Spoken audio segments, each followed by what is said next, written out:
اب سوال یہ پیدا ہوتا ہے، ذرا غور کیجئے، قرآن کے جتنے بھی تراجم ہیں، جتنی بھی تفاسیر ہیں، سب کے سب میں لفظ انبیاء، نبیون، نبین، تینوں کا معنی ایک ہی کیا گیا، تینوں کا ترجمہ ایک ہی کیا گیا، اور ترجمہ اور معنی کیا کیا گیا؟ نبیوں کی جمع کا صیغہ، جمع کا صیغہ، جمع کا، یہ بھی جمع کا صیغہ، یہ بھی جمع کا صیغہ، یہ بھی جمع کا صیغہ۔ یہاں سوال یہ پیدا ہوتا ہے کہ کیا انبیاء، نبیون، نبیین سیم الفاظ ہیں، ایک ہی لفظ ہے؟ نہیں بھائی جمع تو پھر یہ نبیین بھی ہے نا، یہ بھی مثال کے طور پر آپ پورے قرآن میں دیکھتے ہیں، من نبیین آئے گا، من نبیین، جی جی یعنی جتنے بھی نبی ہیں ان میں سے، جی جی جی جتنے بھی نبی ہیں ان میں سے کوئی بھی نبی، کوئی ایک بھی، کوئی بھی۔ تو یہ چیز ہے، اگر میرے پر بھی انبیاء، نبیون، نبیین تینوں کا ایک ہی معنی ہے، جمع کے صیغے، یہ صرف محض جمع کے صیغے ہیں، تو پھر سوال یہ پیدا ہوتا ہے کہ اللہ تو پھر جو ہے وہ عزیز الحکیم ثابت نہیں ہوتا۔ جی بالکل، ہم نے پہلے واضح کیا کہ اللہ العزیز الحکیم ہے، مطلب کیا ہے کہ اس نے جو لفظ جہاں استعمال کیا ہے اس کو نہ تو آگے پیچھے کیا جا سکتا ہے، نہ تو دائیں بائیں کیا جا سکتا ہے، نہ نیچے کیا جا سکتا ہے۔ دوسری بات، اگر دو الفاظ بے شک ملتے جلتے ہی کیوں نہ ہوں، ان کے اگر ان کے درمیان رائے برابری فرق رکھا گیا، اس فرق کو نظر انداز نہیں کیا جا سکتا، اس فرق کو نظر انداز نہیں کیا جا سکتا۔ اگر آپ فرق کو نظر انداز کرتے ہیں تو آپ اپنے عمل سے یہ اعلان کر رہے ہیں کہ اللہ العزیز الحکیم نہیں ہے، اللہ العلیم نہیں ہے، اللہ العزیز نہیں ہے، اللہ الحکیم نہیں ہے، آپ اپنے عمل سے دعویٰ کر رہے ہیں۔ ٹھیک ہے جی، پہلی بات۔ دوسری بات، آپ اپنے عمل سے یہ دعویٰ کر رہے ہیں کہ قرآن کو اللہ تو بیان کر ہی نہیں سکتا تھا، یہ تو میں کر سکتا ہوں۔ اللہ کو تو پتہ ہی نہیں تھا کہ یہاں کیا استعمال کرنا ہے، میں بتا رہا ہوں یہاں یہ استعمال ہونا چاہیے تھا۔ میں آپ سے سوال کرتا ہوں، آج تک یہ پہلو آپ کے سامنے کوئی لایا؟ کوئی ملاٹا جی سامنے؟ یہ دنیا کے کس گوگل میں ہے، کس کتاب میں لکھا ہے تمہارے آباء و اجداد کی؟ جی کہیں بھی نہیں ہے ایسا۔ کہیں ہے؟ کہیں بھی نہیں، کہیں بھی نہیں ہے۔ یہ بات کیوں چھپائی گئی؟ آج تک انہوں نے بتایا اللہ العزیز ہے تو اس کا معنی کیا ہے، العلیم ہے تو اس کا معنی کیا ہے، الحکیم ہے تو اس کا معنی کیا ہے؟ بتایا آج تک؟ نہیں بتایا۔ کیوں میرے پیارے بھائیو؟ اگر بتاتے تو ان کا اپنا دجل چاک نہ ہو جاتا، ان کی گدیاں نہ چھن جاتی، یہ اپنے فتوے کی ذات میں خود نہ آ جاتے، ان کی اپنی گردنیں نہ کٹ جاتی؟ جی جی بھائی، انبیاء، نبیون، نبیین الگ الگ الفاظ ہیں، اس میں کوئی شک نہیں کہ جمع کے صیغے ہیں، اس میں کوئی شک نہیں جمع کے صیغے ہیں، یہ واحد کے بجائے جمع کے صیغے ہیں، لیکن اگر جمع کا صیغہ استعمال کیا جانا ہوتا تو یہ لفظ نبیین تھا نا، لفظ نبیین، لفظ نبی کے نیچے دو زیریں، یہ تھا نا؟ جی بالکل تھا، یہ استعمال ہونا چاہیے تھا، ان میں سے کوئی ایک بھی استعمال نہیں ہونا چاہیے تھا۔ یہ کیوں استعمال کیے گئے؟ اب ذرا غور کیجیے گا، مزے کی بات یہ ہے، ذرا غور کرنے میری بات، یہ کن سے خطاب کرتے ہوئے بات کی گئی، کہا گیا یہ الفاظ استعمال کیے گئے، کن سے کلام کرتے ہوئے؟ نبیوں کے بارے میں۔ او بھائی، یہ جو قرآن میں آیات آئی ہیں، یہ کلام کن سے، خطاب کن سے کیا جا رہا ہے؟ یہ الفاظ جو استعمال کیے انسانوں سے، ایسا ہی؟ انسان کے لیے کتنی حالتیں ہیں؟ مثال کے طور پر اگر آپ سے بات کرنی ہے ماضی کے نبیوں کی، تو کیا صرف جمع کا صیغہ استعمال کیا جائے گا؟ یہ نہیں بتایا جائے گا بھائی ماضی کے نبی کی بات ہو رہی؟ جی بالکل بتایا۔ اگر بات کرنی ہو حال والے نبیوں کی تو یہ نہیں بتایا جائے گا میں حال والے نبی کی بات کر رہا ہوں۔ اگر بات کرنی ہو فیوچر والے نبیوں کی تو یہ نہیں بتایا جائے گا میں فیوچر والے نبی کی بات کر رہا ہوں۔ جی جی جی بالکل بتائیں نا۔ جی بالکل بتانا چاہیے۔ بتانا چاہیے نہیں بتانا چاہیے؟ جی بالکل۔ تو میرے پیارے بھائی، جب انسان سے کلام ہو رہا ہے تو انسان کے لیے تین حالتیں ایگزسٹ کرتی ہیں، ماضی، حال اور مستقبل۔ انسان کے لیے کتنی حالتیں ایگزسٹ کرتی ہیں؟ جی تین حالتیں، تین حالتیں ہیں، پاسٹ، پریزنٹ اینڈ فیوچر۔ جی ماضی، پاسٹ، حال پریزنٹ، اور فیوچر یعنی مستقبل۔ ٹھیک ہے نا؟ جب انسان کے لیے 3 حالتیں ایگزسٹ کرتی ہیں تو انسان سے کلام ظاہر بات ہے 3 حالتوں میں کیا جائے گا نا.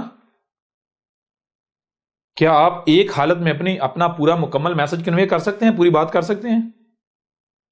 نہیں کر سکتے. اگر مثال کے طور پر مجھے یہ بتائیں, اگر بات کرنی ہے ماضی کی, مثال کے طور پر 10 دن پہلے یا 20 دن یا مہینہ پہلے کوئی بندہ ہے, اس نے ایک کام کیا, یا یعنی آپ کہتے ہیں جی وہ یعنی کہ بندہ ایک کوئی شے چاہیے, یعنی کوئی شے خریدنی تھی, وہ 10 دن پہلے جو ہے وہ خریدی جا چکے, تو کیا یہ کہیں کہ میں یہ شے خرید رہا ہوں یا خریدوں گا, یہ کہیں گے؟ اس سے بات ہو جائے گی آپ کی, میسج کرنے میں ہو جائے گا؟ نہیں جی بالکل بھی نہیں.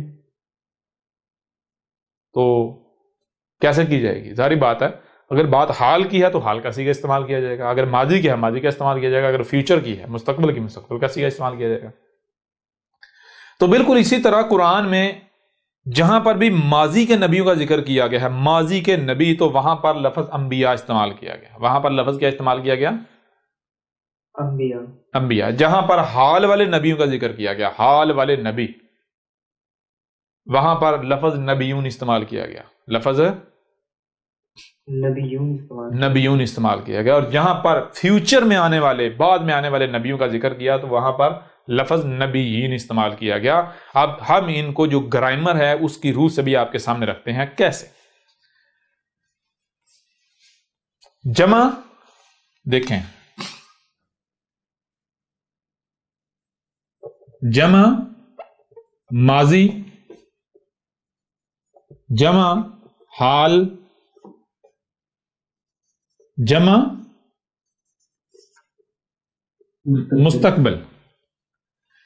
اگر ایک نبی جو حال والا ہے ذکر کرنا ہو, جو نبی موجود ہے حال والا ایک نبی, اس کا ذکر کرنا کیا کہا جائے گا؟ نبیو, نبی کی یہ کے اوپر پیش ڈالی جائے گی, حال والا.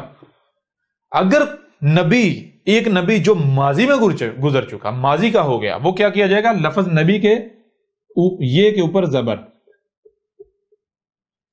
نبیہ. ٹھیک ہے جی, سمجھا رہی نہیں آ رہی؟ جی. اسی طرح اگر آنے والا ہے تو لفظ نبی کی یہ کے نیچے زیر, آنے والا نبی, زیر جر کو, آگے کو کہتے ہیں, آگے جانے کو, تو نبی وہ جو آگے ہے. ٹھیک ہے نا؟ جی, جو مستقبل میں ہوگا. اب غور کیجئے گا, اب یہ جو ماضی کا ذکر کرنا ہوتا ہے ماضی کا, تو اس کے لیے ماضی بنانے کے لیے پہلے رکاوٹ لگائی جاتی ہے. رکاوٹ پہلے, اگر کچھ آپ نے ماضی بنانا ہے, پانی جا رہا ہے, اگر آپ نے اس پانی کو ماضی بنانا ہے تو کیا کرنا پڑے گا؟ رکاوٹ کھڑی کرنی پڑے گی. اس رکاوٹ کے پیچھے جو ہے وہ ماضی ہے. بالکل اس طرح جب ماضی اور نبی کی بات کرنی ہے تو وہ کیا کیا جائے گا؟ وہ نبی, یا یہ صرف زبر نہیں ڈالی جائے گی بلکہ پہلے رکاوٹ لگائی جائے گی. یعنی رکاوٹ کیا ہے؟ الف, آپ کو بتایا تھا, الف, الف لگا کے اوپر زبر ڈالی جائے گی. سمجھ آ رہی ہے نہیں آ رہی؟ یعنی یہ نبی یا, اور پیچھے سے پیچھے اس سے صرف ایک ہی نبی کی بات کرنی ہو تو ہوتا ہے نبی یا, 2 زبریں آ جائیں گی. ٹھیک ہے, کتنی آ جائیں گی؟ 2 زبریں. بہرحال یہ آپ کے اوپر چیزیں واضح ہوگی. اب آگے انبیاء, نبیون, نبیین. انبیاء غور کیجئے گا, لفظ انبیاء کس کا مجموعہ ہے؟ شروع میں الف ہے, جمع نبی ہے, جمع الف ہے, جمع حمزہ ہے, جمع حمزہ ہے. الف شروع میں آ جائے تو سوالیہ, الف شروع میں آ جائے سوالیہ. آپ کو بتایا تھا عربی میں الف کسے کہتے ہیں؟ شروع میں آ جائے سوالیہ. سوالیہ کا مطلب کیا ہوتا ہے؟ کیا, کون, کب, کیسے, کہاں, یعنی جو سوال ہوتے ہیں. آگے جواب ہے, الف شروع میں کیا, آگے سوال ہے, سوال کا جواب ہے نبی. النبی, النبی کا معنی کیا بنے گا؟ کون سا نبی, کیسا نبی, کتنے نبی. سمجھا ہے نہیں آ رہی؟ جی. اور آگے آ جاتا ہے الف, اگر الف آخر میں آ جائے تو اس کا مطلب کیا ہوتا ہے؟ اس کا مطلب ہوتا ہے کہ ماضی, ماضی بنا دیتا ہے. جیسے الف کہتے ہیں رکاوٹ کو. مثال کے طور پر آپ یہ یہاں پر ہیں, آگے رکاوٹ ہے, آپ آگے نہیں جا سکتے, رکاوٹ یہ ہے الف. جب شروع میں رکاوٹ آ جائے گی تو آپ کو نہیں پتا آگے کیا ہے. آپ نے سفر شروع کیا ہے, شروع میں اگر دیوار آ جاتی ہے, رکاوٹ آ جاتی ہے, تو آپ کو نہیں پتا اس رکاوٹ کے آگے کیا ہے. کیوں؟ آپ آگے جائیں گے تو آپ کو پتا چلے گا نا آگے کیا ہے. جی, شروع میں رکاوٹ آ جائے تو سوال پیدا بھائی آگے کیا ہے. کیوں؟ آگے آپ جائیں گے, مشاہدہ کریں گے تو آپ کو پتا چلے گا کیا ہے, کون ہے, کیسا ہے, کتنے ہیں. جی. اور اگر آخر میں رکاوٹ آئے, تو اس کا مطلب ہوتا ہے بھائی جو کچھ تھا یہ پیچھے گزر چکا, یہ تھا. جیسے کمرہ ہے, شروع والی دیوار آ جائے تو آپ کو نہیں پتا آگے کیا ہے. آگے کیا ہے جی؟ کمرہ. اگر کمرے کی آخر والی دیوار آ جائے تو وہ آخر والی دیوار بھائی یہ ہے کمرہ, جو پیچھے ہے یہ سارا گزر چکا, یہ ہے کمرہ. سمجھ آ رہی ہے نہیں آ رہی؟ یہ پیچھے گزر چکا. بالکل اسی طرح آخر میں جب الف آئے تو یہ بن جاتا ہے انبیاء. انبیاء کا معنی کیا بنے گا؟ وہ نبی جو اس سے پیچھے کے ہیں, وہ نبی جو اس سے پیچھے کا ہے. کون سا نبی؟ وہ نبی جو اس سے پیچھے کا ہے, ماضی کا. اب سوال یہ بتا, ماضی میں کیا کوئی ایک نبی گزرا؟ نہیں. ایک گزرا نہیں, بہت سارے گزرے. تو جتنے بھی گزرے انبیاء یعنی وہ نبی جو ماضی میں گزر چکے, وہ نبی جو ماضی میں گزر چکے. اب وہ کل الف اگر یعنی آخر میں درمیان کی طرف آ جائے تو وہ کل کا کل ہو جاتا ہے. تو وہ اب حمزہ جو ہے آخر میں کیوں ڈالی گئی؟ حمزہ کسے کہتے ہیں؟ حمزہ کہتے ہیں ہاف این کو, آدھی این. آدھی این یعنی این کا مطلب ہوتا ہے اپنے آپ میں ہونا. این کا مطلب کیا ہوتا ہے؟ اپنے آپ میں ہونا. اگر پوری این ہو تو اس کا معنی ہوتا ہے کہ کوئی وجود اپنے آپ میں, کوئی وجود الگ سے یا کوئی وجود اپنے آپ میں. لیکن جب آدھی این آئے گی جسے اب حمزہ کہتے ہیں, اس کا مطلب ہوتا ہے کہ یہ جو ذکر ہو رہا ہے یہ وجود اپنے آپ میں, یہ وجود. حمزہ اگر ڈالی گئی ہے تو صرف اس لیے ڈالی گئی ہے کہ یہ جو آخر والا الف ہے اس کو نہ صرف آخر میں, یہ نہ صرف بیک وقت آخر میں ہے بلکہ حمزہ آنے سے, حمزہ کو ویلیو تو نہیں ہے, حمزہ صرف یہ بتا رہی ہے یہ وجود اپنے آپ میں, لیکن حمزہ آ تو گئی نا. تو یوں یہ جو الف ہے انبیاء کا یہ نہ صرف آخر میں ہے بلکہ آخر میں درمیان کی طرف بھی ہے. یعنی الف نے بیک وقت دو حالتیں اختیار کر لیں. ایک حالت ہے بالکل آخر میں, دوسری حالت ہے آخر کی طرف درمیان میں. سمجھا رہی کہ نہیں آ رہی؟ جی. تو آخر میں آئے گا تو ماضی, اور آخر کی طرف درمیان میں آئے گا کل کا کل. تو انبیاء کا معنی کیا بنے گا؟ انبیاء کا معنی بنے گا وہ نبی, وہ تمام کے تمام نبی جو اس سے پیچھے, اس سے پہلے گزر چکے. ماضی کا قصہ بن گیا. اس وجہ سے آپ پورے قرآن میں دیکھیں گے, پورے قرآن میں جہاں پر بھی ماضی کے نبیوں کا ذکر کیا گیا ہے, ماضی کا یعنی قرآن کیا کرتا ہے؟ قرآن پہلے ایک لائن کہتا ہے یہ حال ہے. میں یہ جو لائن ہے یہاں پر رہ کر بات کر رہا ہوں میں,